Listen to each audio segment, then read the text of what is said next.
Hey guys, LevelCap here. Today is Monday, which means it's time for an episode of Loadout, the series where you guys, the viewers, get to pick a gun and customization for me to use. The way you do this is you leave a comment in the comments section, letting me know what kind of weapon and accessories you'd like me to run with, and I will pick one of the top rated comments for the next episode. Today's top comment comes from Thodson92. He says, the Marshmallow Paintball Loadout, PP-19, IRNV, suppressor, laser sight, run with squad sprint or ammo, greetings from Denmark, and have fun dealing no damage. Now, I chose this loadout not because I thought it was going to be awful and funny to play with, but because I know Thodson was thinking like, oh, I'm going to troll this guy and give him the worst gun in the game. Well, the PP-19 certainly isn't a great gun. It's pretty bad overall, but I just wanted to show that I could actually make this loadout work and that it's not all as bad as you were probably thinking it was going to be. Now, if you go check out the website simthic.com, it's the place where they've listed off all the Battlefield 3 weapon stats and made it extremely easy to sort through them and kind of figure out how guns are going to perform.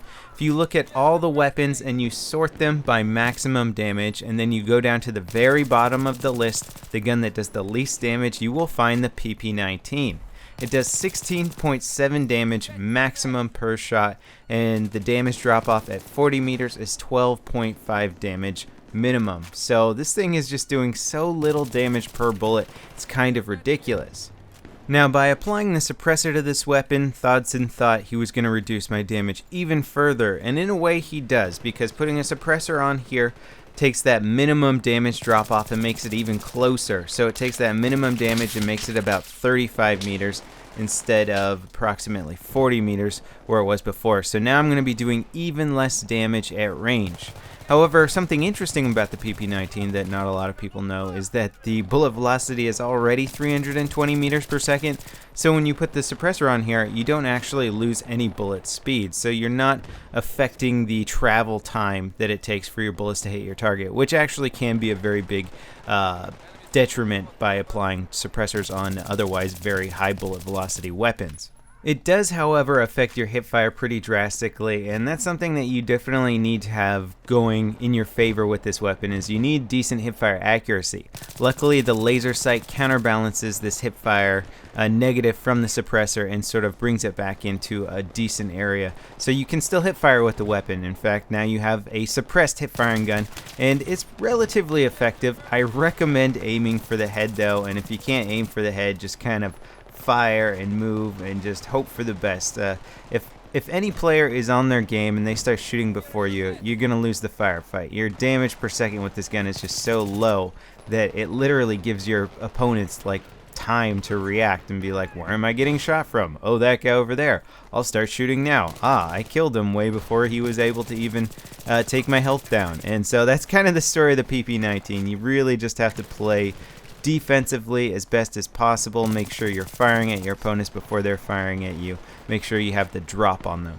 Now, I'm not sure if the intention of the IRNV sight was to make this gun even more difficult to use. What's kind of funny about this is that the gun has decent enough hipfire that I don't really need to use the IRNV in most situations, and in situations like right here, I'm able to actually really easily pinpoint my enemies using the sight. So as long as you're not playing on maps that really nerf the IRNV sight, and this is something that not a lot of people know, but the IRNV sight has different effectiveness depending on different levels of effect depending on what map you're playing on. So if you're playing on Operation Metro, where I guess it was getting abused a lot early in the game, well, the IRNV sight really isn't effective, even though you would think it would be, since Metro's kind of got that darker underground area. The IRNV sight just really sucks on that map. But on a lot of these close quarter maps, it's actually still quite effective. So using it defensively, going into dark little areas, peeking corners with the IRNV sight up, it'll just highlight the enemies for you, making it that much easier to make sure you know what you're shooting at, give you a slight advantage in pinpointing your targets and firing first. Now, I say this all the time, so if you're not new to my channel, you probably know this bit of advice already, but if you're a new person here, suppressors are most effective on team deathmatch maps or chaotic maps. Maps where you can stay off the mini-map, and that's really going to help your strategy, your positioning. Now, they can be effective on games like Rush, but especially on Team Deathmatch when you're not necessarily next to your squad mates all the time, you get separated, you're on your own, that's where running with a suppressed weapon is going to be so effective. It allows you to flank around your enemy. And you're going to see on this map here, I'm going to get some incredibly long kill streaks. I think I get a 21 kill streak with this gun, and it's due to the fact that I have a suppressor on here. I'm killing guys, nobody knows where they're getting shot from. I'm able to duck behind cover, reload, get more ammo, and just not show up on that mini-map. And so as long as you can take advantage of the suppressor on a Team Deathmatch map, you can really make any gun work. It doesn't really matter what the attachments are, as long as you know how to move around stealthily, take advantage of that suppressor, and just outthink your opponents. Know that they're relying heavily on the mini-map. Know that they're going to have some reaction time delay between you shooting their squad mate to them figuring out, oh, that was a suppressed gun sound, my squad mate's dead, I didn't see anything on the mini-map, there's a guy around here. You basically have a few seconds to react to your opponent's delay in thought process, and if you can take advantage of that and kill your opponents before they realize what's going on, then you can just stay alive for so long. Now this map has a lot of long alleys and major corners, so basically a corner where you peek around and you could have guys hiding at multiple different locations. So you'll notice that I'm using the IRNV sight to peek most of these corners when I come around it.